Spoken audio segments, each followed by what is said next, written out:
ভারতবর্ষের 10 জন বিখ্যাত আলেমের ভিতরে একজন বাঙালি বিখ্যাত আলেম, সোশ্যাল মিডিয়াতে দেখেছেন, ওনার লেখা অনেক বই পড়েছেন।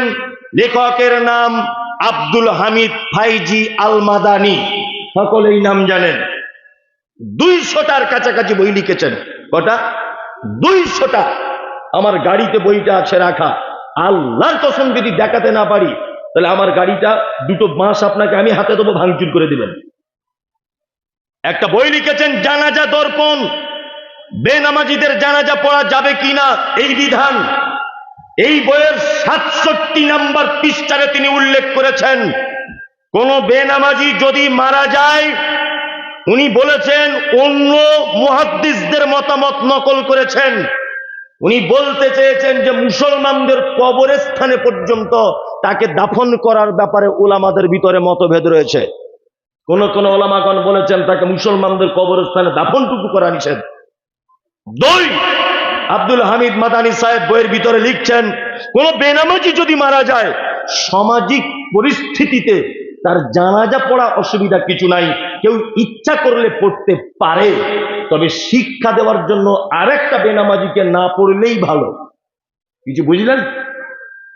পড়লে অসুবিধা নেই। কেউ যদি কোনো বেনামাজি জানাজা না পড়ে, মৌলভী সাহেব যদি না পড়ে, আরেকজন জিজ্ঞাসা করবে আপনি কেন গেলেন না, তখন উনি যেন এটা বলে লোকটা নামাজ কালাম পড়তো না, এই কারণে তার জানাজা পড়তে যায়নি। ওই লোকটা যে জিজ্ঞেস করছে ও যেন ভয় করে, এই শিক্ষা দেওয়ার উদ্দেশ্য যদি না যায় অসুবিধা নেই। লাস্টে তিনি বইয়ের 67 নম্বর পৃষ্ঠায় লিখছেন, বেনামাজি জানাজা পড়া ঠিক আছে, কিন্তু আল্লাহুম্মা গফির লিহাইয়িনা ওয়া মাইয়িতিনা ওয়া শাহিদিনা ওয়া গায়িবিনা ওয়া সাগীরিনা ওয়া কাবীরিনা ওয়া যাকারিনা ওয়া উনসানা, এই দোয়া করা যাবে না। আশ্চর্য ব্যাপার। কি বলছে বুঝতে পারছেন? বলছে জানাজা পড়া যাবে, বেনামাজির জন্য দোয়া করা যাবে না। মানে এরা এত খারাপ। কি বললাম বুঝলেন? এটা আমি বলিনি, বইটা আমার আছে গাড়িতে, দেখাবো আপনাকে। বিক্রি করার জন্য নয়, আমি নিজে পড়ার জন্য রেখেছি। ওটা প্রতিদিন পড়ি আর ইমান তাজা হয়। আল্লাহু আকবার। এইরকম অবস্থা। আল্লাহ নবী সাল্লাল্লাহু আলাইহি ওয়াসাল্লাম বলছেন, তুমি জান্নাত যেতে চাও তো কিমুস সালাতিল মাকতুবাতা, ফরজ নামাজ ছেড়ে দিও না। 4, যাকাত দিয়ে দাও। 5, মক্কাতে যাওয়া আসার মতো টাকা থাকলে একবার হজ করে নাও। ইনশাল্লাহ 5টা আমল করবো ইনশাল্লাহ। এটা মাদ্রাসার জলসা, রাত্রি এখন 1টা বাজতে যাচ্ছে। আপনাদের কাছে খুব বিনীত অনুরোধ যে আপনাদেরকে আর আমি কিছু বলছি না, মাদ্রাসার জন্য একটু মেহেরবানি করুন,